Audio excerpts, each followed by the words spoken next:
बिस्मिल्लाहिर्रहमानिर्रहीम। अस्सलामुअलैकुम व्यूअर्स। आज हम आपके लिए लेकर आए हैं आलू गोभी की एक बहुत ज़बरदस्त और मज़ेदार सी रेसिपी, जिसका टेस्ट तो बहुत ही ज़्यादा लाजवाब है और ये इतनी मज़ेदार है कि आप इसको खाने के बाद बार बार बनाना पसंद करेंगे। तो रेसिपी बहुत ज़बरदस्त है, वीडियो को लास्ट तक ज़रूर देखिएगा। तो चलिए आइए अपनी रेसिपी स्टार्ट करते हैं।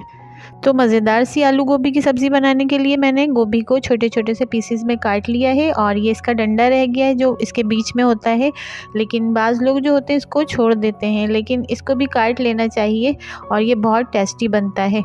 तो इसको सबसे पहले इस तरह से छील लेते हैं।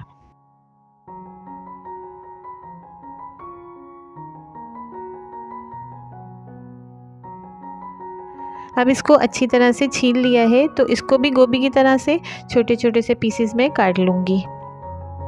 सारी गोभी को अच्छी तरह से काट लिया है, तो अब मैं इसको रख दूँगी एक साइड पर। अब ये आधा किलो आलू ले लिए हैं और इनको अच्छी तरह से छील के धो लिया है। क्योंकि गोभी भी आधा किलो थी इसलिए आलू भी आधा किलो लिए हैं और अब ये बिल्कुल रेडी हैं छीलने के बाद, तो इनको भी एक साइड पे रख देते हैं। आलू गोभी का मसाला तैयार करने के लिए अब एक कढ़ाई को मीडियम फ्लेम पे रख दिया है और उसमें 1 कप ऑयल को अच्छी तरह से गरम कर लिया है। अब मैंने इसमें एक कटा हुआ प्याज डाल दिया है और इस प्याज को लाइट ब्राउन होने तक फ्राई करना है। अब प्याज थोड़ा लाइट ब्राउन फ्राई हो गया है, तो मैं इसमें डाल दूंगी 1 टेबल स्पून ज़ीरा और इसको भी इसके साथ थोड़ी देर फ्राई कर लूँगी।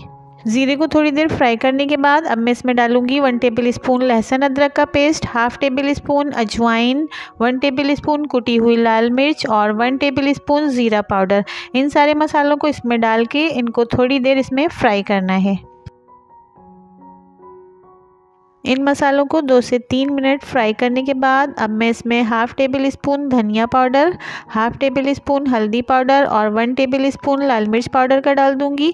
फिर इन सारे मसालों को अच्छी तरह से मिक्स करके इनको भी इसके साथ थोड़ी देर फ्राई कर लेना है। इन मसालों को 2 से 3 मिनट फ्राई करने के बाद अब इसमें 3 बड़े टमाटर काट के डाल देने हैं और इसको भी इसमें अच्छी तरह से फ्राई करना है जब तक ये टमाटर अच्छी तरह से सॉफ्ट ना हो जाएं। टमाटर थोड़े सॉफ्ट हो गए हैं, तो अब इनको कवर करके इनका पानी थोड़ा खुश्क होने तक पकाना है। टमाटर को मसाले के साथ पकते हुए 4 मिनट हो गए हैं और इनका पानी अच्छी तरह से खुश्क हो गया है। तो अब इसमें डाल देते हैं कटे हुए आलू और इन आलू को इस मसाले के साथ बहुत अच्छी तरह से मिक्स कर लेते हैं।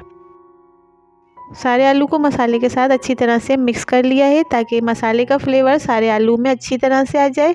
तो अब इसमें डालते हैं 1 टेबल स्पून नमक और नमक को भी इसमें बहुत अच्छी तरह से मिक्स कर लेना है। फिर इसको कवर करके आलू को सॉफ्ट होने तक पकाना है। 5 मिनट मसाले में पकाने के बाद अब आलू थोड़े सॉफ्ट हो गए हैं, लेकिन ये अभी मुकम्मल तौर पर गले नहीं हैं और ना ही अच्छी तरह से पके हैं। तो अब मैं इसमें गोभी डाल दूंगी और इस दौरान मैं अपने चूल्हे की फ्लेम को थोड़ा मीडियम से लो कर दूंगी ताकि सब्ज़ी अच्छी तरह से पक जाए और जलने ना पाए। अब गोभी मैंने इसमें डाल दी है, तो इसको भी मसाले के साथ खूब अच्छी तरह से मिक्स कर लूँगी ताकि इसमें भी मसाले का खूब अच्छा सा फ्लेवर आ जाए। फिर इनको कवर करके थोड़ी देर पकाना है ताकि आलू और गोभी खूब अच्छी तरह से गल जाएं।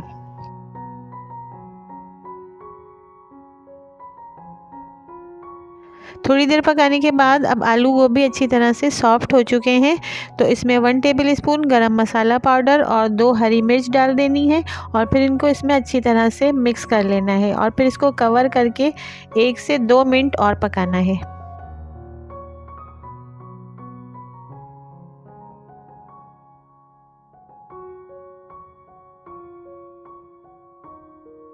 एक से 2 मिनट और पकाने के बाद अब आलू गोभी की सब्ज़ी बिल्कुल अच्छी तरह से पक चुकी है और इसमें हरी मिर्च और गरम मसाले का भी बहुत अच्छा सा फ्लेवर आ चुका है और इसमें बहुत अच्छी सी खुशबू भी आ रही है।